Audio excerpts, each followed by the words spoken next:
Okay, magandang araw po sa inyong lahat mga kababayan ko. Ito po si Sir Egoy.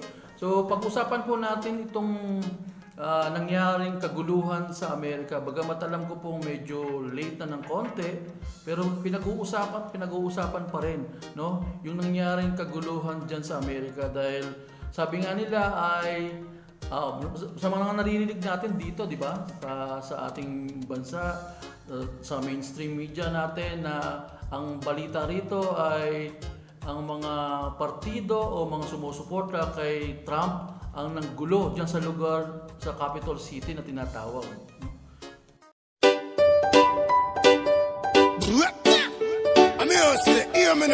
This is a Soulfire production.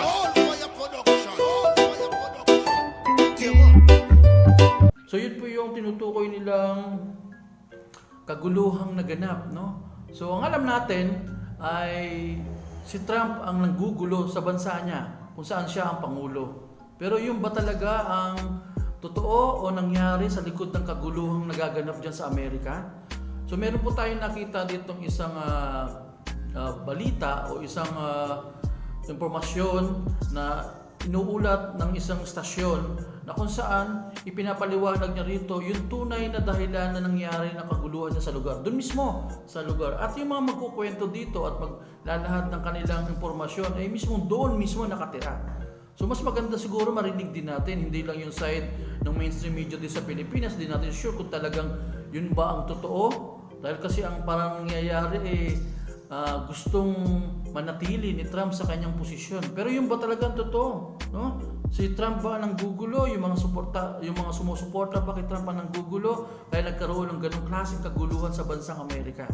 So, pakinggan po natin yung mga pahayag at impormasyong inilalahad nitong isang commentator, no, na nasagap natin dito sa social media. Baka may katotohanan naman yung sinasabi nila, no? Kasi alam naman natin na ang ilang mainstream media ay may konti, no? Sabihin natin, kumbaga, yung katotohanan mukhang hindi 100% na totoo yung sinasabi nila doon, di ba? So alamin po natin yung totoo, okay? So pakinggan po natin itong nangaganap dito sa mainstream media sa ibang bansa at mainstream media dito. Ano ba ang katotohanan sa likod ng kaguluhang nagaganap sa Amerika? Si Donald Trump ba talaga ang nanggugulo o sinisira niya ba yung sinasabi nilang maayos na eleksyon? At si Biden ba ay walang kinalaman sa kaguluhang ito? O yung mainstream media ba sa Amerika ay wala bang alam sa nangyayaring kaguluhan dito? O pati yung mainstream media sa Pilipinas ay nakikisawsaw sa kaguluhan na nangyayari sa Amerika? So alamin natin kung ano yung katotohanan sa likod ng kaguluhan dyan sa Amerika. Alamin natin ano ba ang totoo, di ba? Yan ang pinaka hinahanap ng karamihang tao. Ano ba ang totoo sa gitna ng isang kaguluhan? Bakit nagkakaroon ng kaguluhan? Bakit pinipilit itong mga supporter ni Trump pumasok sa ganung lugar, di ba, habang nag-aaroon ng eleksyon? So alamin natin. Pakinggan po natin itong video na iuulat o ilalahad ng mga taong nagsasabi ng katotohanan daw. Sila daw ay nagpapahayag ng katotohanan ayon dito sa nagaganap na kaguluhan sa Amerika. Pakinggan po natin itong balita na to. Lahat ng institusyon sa Amerika ngayon ay talagang nagkampihan na, no? Dahil lahat sila ay may nagawang mga kasalanan at siyempre, nais nilang isalba ang kanilang mga sarili dahil kung mawawala nga naman si President Donald Trump sa White House, ligtas sila sa kanilang mga nagawang kasalanan. Kaya ganun na lamang yung kanilang pagsisikap na magkaisa labang kay President Donald Trump. So, gaya ng sinasabi po natin, ay hindi na po usapin ito ng Republican versus Democrats. Dahil marami na pong mga Republicans, gaya ni Mike Pence, ng Senate Majority Leader McConnell, at siyempre ang House Minority Leader McCarthy. So silang lahat po ay nagpakita na ng pagsuporta kay Joe Biden. Kaya hindi na ito usapin ng Democrats versus Republican. Ito po ay labanan na ng good and evil, labanan na ng mga patriotikong Amerikano laban sa mga masasabing traitors sa kanilang bansa. So ito na po yung labanan ngayon. Okay? Ngayon, meron po akong iparirinig na video sa inyo, no? Dahil mas gusto ko na pong iparinig na lang sa inyo kesa talakayin ko po ito upang at least direkta po ninyong mapapakinggan mula po sa source. Ano? Ito po ay video nina Alex Jones, no? At ni Owen Schroyer, no? Ni Schroyer, ayan po, no? So, ito po ay video nila. Ang sinasabi po dito is Alex Jones and Owen Schroyer break down the latest coup against the president as both Republican and Democrat politicians bought out by the global establishment prepare to subvert the will of the American people by invoking the 25th Amendments against President Trump. Ano po? Yung pong tinatawag nilang 25th Amendment, ano po? Yan po yung pagtanggal sa posisyon kay President Donald Trump. Okay? So ito po ang ibig sabihin ng 25th Amendments. To the United States Constitution says that if the President becomes unable to do his job, the Vice President becomes the President. This can happen for just a little while if the President is just sick or disabled for a short time. Okay? So ito po yung gagamitin nila ngayon para tanggalin sa pwesto si President Donald Trump. Ngayon, konting trivia po, no? Nailagay po ang 25th Amendment sa Konstitusyon ng Amerika noong panahon noong 1963 noong i-assassinate po si President John F. Kennedy. Okay? Dahil siya ay namatay, so kailangan pong may pumalit sa kanya. Dito po pumasok ang 25th Amendments. Okay, ngayon, punta na po tayo dun sa aking video na nais iparinig po sa inyo mula po kay Alex Jones at saka kay Owen, no? Owen Schroyer. Ayan po, no? At dito po ay maririnig natin ang ilang eksplenasyon sa nangyari doon sa protesta sa Capitol City. Okay? So pakinggan po natin, no? Ladies and gentlemen, Alex Jones here with major breaking news. There is an attempted 25th Amendment coup that is now live against President Trump. I have this from high-level people inside the Capitol and inside the defense establishment in this country after President Trump refused to give in to the fraudulent election, which is 15 days out. His huge speech with 1 million people today. Hundreds of thousands then marched on the Capitol. Riot police attacked innocent people. They fought back, went in peacefully, and a woman was executed, shot in the neck, and bled to death. They're spinning it like that's all Trump's fault. He's not Black Lives Matter or Antifa burning down cities or shooting cops.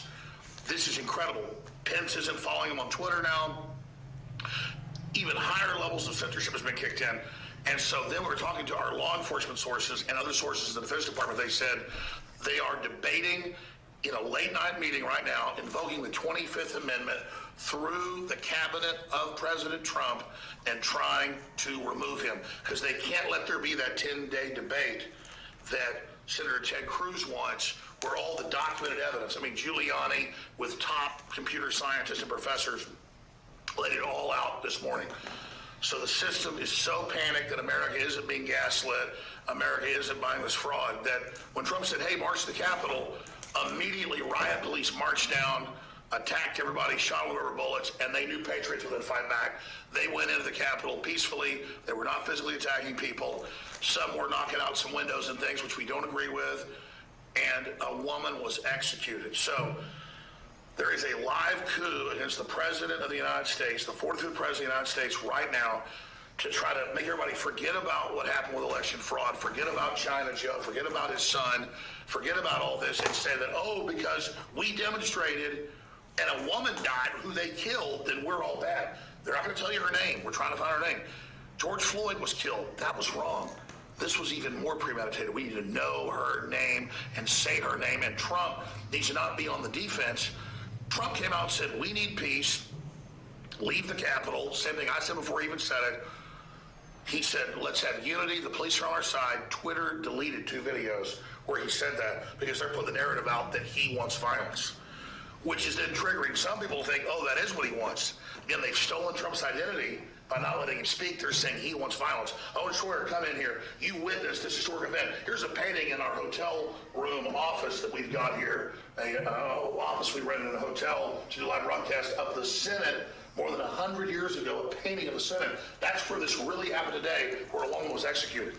And I will also just add to that, we now have more video evidence emerging. There was not much internet connection in D.C. today because of the increased traffic with the people on their cell phones and everything. Plus, I'm sure there was some shutdown of cell service that normally goes down at these events. The D.C. police actually let the Trump supporters into the Capitol. We now have that video. They removed the barricades and let the people in. Then, what appears to be Antifa types were on the outside, and they decided they were going to start smashing windows. So that was the agent provocateur event, was Antifa coming in late, smashing windows after the police let the Trump supporters in. And then, of course, the lady, the innocent, nice young lady, was executed by, we're still trying to figure out who, police, private Looks security. like it may have been Schumer's private security, because Schumer was, but they said he was there. And people are saying they believe the guy that shot her was in a suit, which would mean private security. Yeah. So, but I will say this, all these Democrats that I'm seeing complaining, specifically the little darling AOC, the little commie up there, AOC, complaining about how they felt today. Oh, we were in danger. We were scared. Well, you know what? They're the ones that said when they're getting gas, Mad Maxine, when they're at a store, when they're at a restaurant, harass them. I'm not for violence. This woman got killed. We're against the Capitol Police or Schumer's security killing her. But you sit there and play both sides of this. It's not working. But here's the bottom line. A 25th Amendment coup is being attempted right now, reportedly by Pence and by others since the president, using the fact that he hasn't conceded as a reason to remove him. It's you, the globalists, that stole the election or are trying to, that have created this constitutional crisis. Well, and I'm not endorsing or supporting any violence or any threats against Democrat senators or any senators, but maybe these Democrats that felt a little fear tonight, now you know what it felt like to be a Trump supporter for the last 4 years. Now you know what it felt like to go out in the streets with a Trump hat. That's what we've been feeling. Again, I don't endorse that, but hey, when government fears the people, there's liberty, and we've been lacking liberty in this country. Now, the other breaking news, as they're going to try to a coup attempt against the president, Twitter has now announced they've suspended the president's account for 12 hours. They deleted his 2 tweets calling for peace. Both his tweets calling for peace, they deleted, and they said they will permanently suspend him if he doesn't comply and delete the rest of his tweets. This is a total coup against our republic. So, Alex, I ask you, is this the rise of the republic, or is this the fall of the republic? I mean, it's really up to everybody out there. Ayan, no? So, at least nalinaw po, no? Na yung pong nangyaring kaguluhan sa Capital City ay malinaw po, no? So, pinapasok po ng mapayapa ang mga nagpoprotesta. No? Tinanggal ang harang sa gate, sa entrance, at pinapasok po yung mga supporters ni President Donald Trump. At nakita naman po natin sa mga video, sa mga mainstream media, na talagang peacefully na pumapasok sila sa loob, di po ba? Kaya lang, ay nag-infiltrate po itong mga membro ng Antifa at mga Black Lives Matters. At nung makapasok itong mga taga-suporta ni President Donald Trump, sumunod sila at sila ngayon yung nagbasag ng mga salamin, no? Ng mga bintana ng mga salamin. At natsyempuhan na nakasilip o parang sumasampa yung namatay, no, na si Ashley Abbott, ano po? Isa pong dating Air Force personnel ng 14 na taon, ay siya yung nabaril tuloy ng pulis. Okay. Pero malinaw po, no?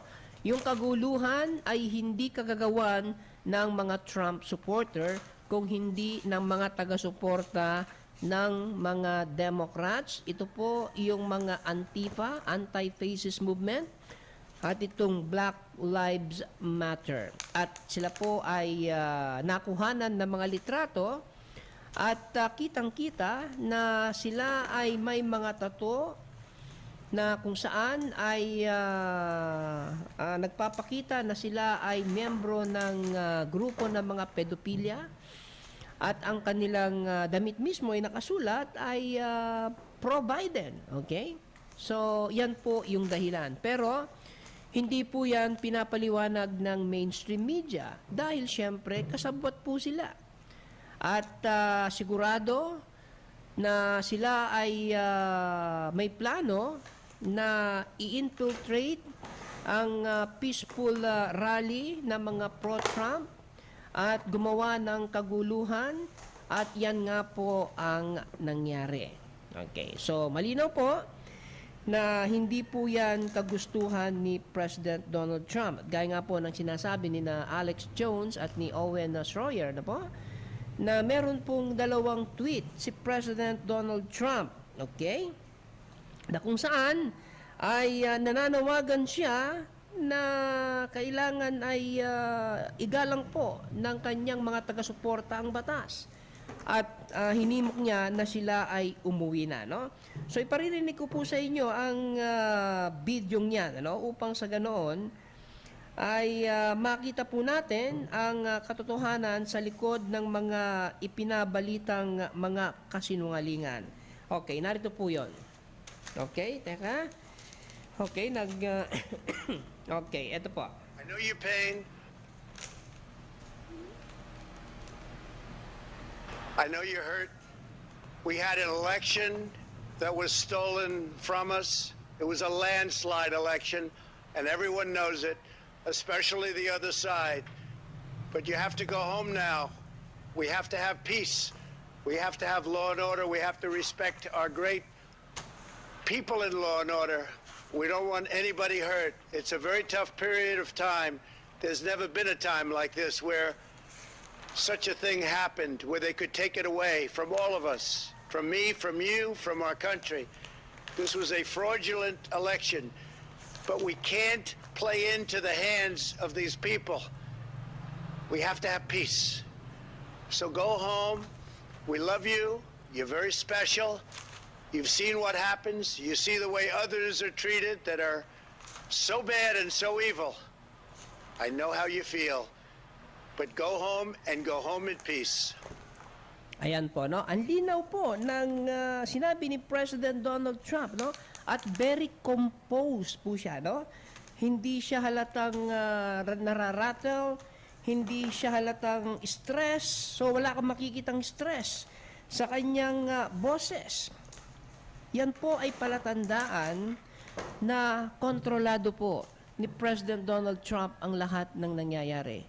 At ang isang katibayan niyan, na kontrolado po lahat ni President Donald Trump at ng military intelligence ang mga nangyayari, ay alam niyo po ba na habang ginagawa ni Mike Pence at ng mga mambabatas ang pag-agaw sa panalo ni President Donald Trump sa nakalipas na eleksyon ay babasahin ko po yung tweet ni Attorney Lynn Wood. Ayan, sabi po ni Attorney Lynn Wood, eto po, no? Please read the message below carefully. We have one president at a time. Our president is Donald J. Trump. When President Trump speaks, listen carefully. Ayan, no? So, ito po yung kanyang sinabi. Trump in Abilene, Texas, at the National Defense Command Center. So, while Congress is on Capitol Hill committing treason, surrounded by the military who is helping them by Pence's orders, Trump in Texas at the command center watching. You think, nawawala. You think if the military didn't have his back, he will be there or escape Washington on Air Force One? Secretary of Defense is playing fence and Congress waiting for them to finish the crime. So maliwanag po, no? Kaya nung sinabi po ni President Donald Trump na alam natin na tayo'y dinaya, nakita natin kung paano tayo dinaya, so ito po'y paglikom, no? Sa mga ginawang pandaraya, no? Kung paano nila isinagawa ang kanilang pandaraya sa nakalipas na eleksyon. At sa ginawang yan ng mga liberal left ay talagang napuno ng mga ebidensya ng kanilang mga ginawang pagkakamali o ginawang pandaraya sa nakalipas na eleksyon. At tamang-tama, no, meron naman pong isang video rito ni Anna Marie Istrohan, ano po? Ito pong video ito ay parang isang prophetic update, no? Na kung saan ay ipinapaliwanag dito o nagko-collaborate ang video ito dito sa sinasabi ni President Donald Trump na siya ay nanunood, nakikita ng lahat ng mga Amerikano ang ginagawang pandaraya ng mga liberal left. Okay? So pakinggan po natin itong video ni Anna Marie Istrohan. Okay. Okay, no? Ito po ay prophetic update. Kathy Peterson says, Anna Marie, I'm new here, and I'm wondering when all the crime will be shown. Well, Kathy, the crime is already being shown. We're seeing it blatantly, all right? We even saw the crimes being shown blatantly last night in Georgia, okay? The Lord has prophetically said to me to watch his brilliant plan unfold, okay? I believe very strongly, and I'm confirming in my spirit, that part of God's brilliant plan is the exposure part, okay? So first, all the traps had to be set. All the traps had to be set.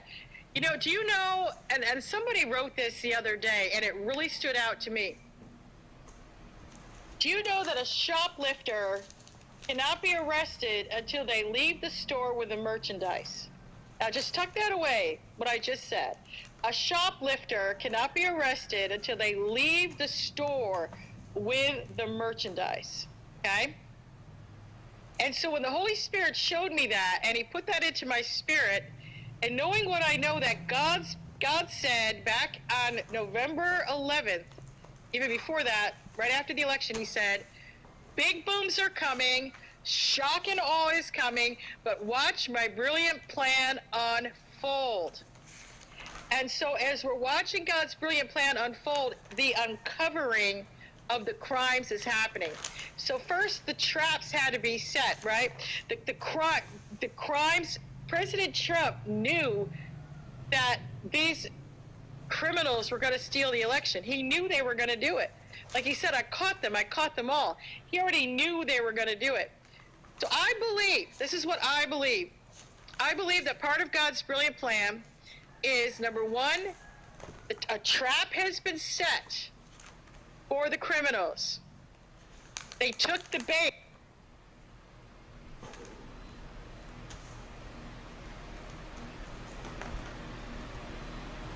Ayan, no? Medyo naputol po yung video, no? Humina ang internet natin. So, at least malinaw naman po yung narinig natin, di po ba? So, exposing yung pong mga fraud, yung mga pandaraya, ay ito po yung sinasabi ni Anna Marie Istrohan na napakagandang nangyari, ano po, na part of God's plan na i-expose ang mga pandarayang ito. Gaya po ng sinasabi ng military intelligence at ni President Donald Trump. Kaya ito pong nangyayari ngayon, sa totoo lang, inaasahan po naman talaga natin yan. Hinahayaan po ni President Donald Trump at ng military intelligence na mangyari ang lahat ng nangyayari dahil ito ang pruweba ng mga dayaan at ito yung mga paraan para makita ng mamamayan ng mundo, mamamayan ng Amerika ang kanilang ginagawa upang kapag kumilos na ang military intelligence at si President Donald Trump ay susuportahan sila ng mamamayang Amerikano. Gaya nga po ng paliwanag ni Anna Marie Strohan, di po ba? Ang sabi niya ay ang isang shoplifter, kahit na hawak niya yung produkto o merchandise, ay hindi pa siya po pwedeng hulihin hanggat hindi siya lumalabas ng store o establishment nang hindi nagbabayad. Dahil hanggat hawak niya lang yung merchandise na yan at paikot-ikot lamang siya sa loob ng store na yan, kahit na hindi pa niya binayaran at hawak niya, ay hindi siya pwedeng hulihin dahil hindi pa siya lumalabas. At pag hindi pa siya lumalabas, hindi pa siya nakakagawa ng kasalanan. Di po ba? Kaya pag lumabas yung shoplifter at dala niya yung merchandise na hindi binayaran, saka lang siya nakakumit ngayon ng saka lang napatunayan na siya ay gumawa ng kasalanan. So ito po yung magandang magandang explanation, ano po? Pagsasalarawan ng ginagawa ngayon ng mga liberal left ng sabwatan ng halos lahat ng mga mambabatas sa Estados Unidos. Ang lahat ay tila na-compromise na, ang lahat ay tila nabili na ng globalist establishment. At syempre, yan ang kanilang nais talaga, yung makuha ang lahat ng suporta ng mambabatas upang mas madali para sa kanila na patalsikin sa pwesto si President Donald Trump. Okay, yan po yung kanilang plano at hinahayaan namang mangyari yan ng military intelligence at ni President Donald Trump upang meron namang pruweba na sila ay gumawa ng kasalanan laban sa estado ng United States. So at least malinaw po, di po ba? So yan po, narinig nyo na po yung mga pahayag ng isang commentator dyan. So credit po kay, sino ba yun? Yung programa kung tawagin nila ay Mate. Yan, credit po sa inyo para sa paglalagay po sa video natin ng kanyang programa. Pero kung napakinggan nyo yung kanilang mga inulat at ipinakita niyang mga video, pinarinig niyang mga video, so kayo na po mag-isip, ano ba ang totoo, di ba? At si Trump ba ang gumagawa ng gulo sa Amerika? O may ilang mga tao na gusto siya, no? Mawala sa landas ng kanilang mga hangarin, no? Sa pamumulitika. Yan, may mga ganung tao talaga, no? Pero yun ba talaga ang nangyari? O ito talaga yung nangyayari ngayon, no? So maraming taong naghahangad na siya ay mawala sa pamumuno bilang Pangulo. Pero syempre, kung ikaw ay isang nasyonalismong tao, nais mo lamang malaman at mapahayag kung ano yung totoo sa nangyayari sa panahon ngayon. So isa siyang Pangulo ng bansa nila, natural, gumagawa siya ng paraan para maipakita at mapalam sa buong mundo kung ano yung nangyayari sa Amerika. Pero may mga punto talaga na hindi pwedeng ilahad lahat-lahat, no? Kung ano yung totoo. So siguro para hindi magulo o masira yung mga plano na ginagawa nila para sa kapayapaan ng mundo natin. Siguro hanggang doon na lang siguro muna yun, no? Pero sa mga susunod na araw, ipapaalam pa natin kung ano ba talaga ang intensyon ni Trump kung bakit nangyayari yung mga kaguluhan na yan sa Amerika. So, sunod po na ating pagkikita, siguro malalaman niyo pa po yung ibang dahilan at impormasyon sa nagaganap na kaguluhan sa Amerika. Bagamat patapos na yung eleksyon at meron daw iluluklok na Pangulo, so alamin pa po natin yung ilang mga impormasyon na magaganap dyan sa bansang Amerika. Ano ba talaga ang katotohanan? Mauupo ba si Biden o mananatiling Pangulo si Donald Trump? Okay? So hanggang dito na lang po mga kababayan ko. Sana po huwag po ninyong kalimutan. Kababayan TV lang po. Okay? Hanggang sa susunod po. Paalam na po.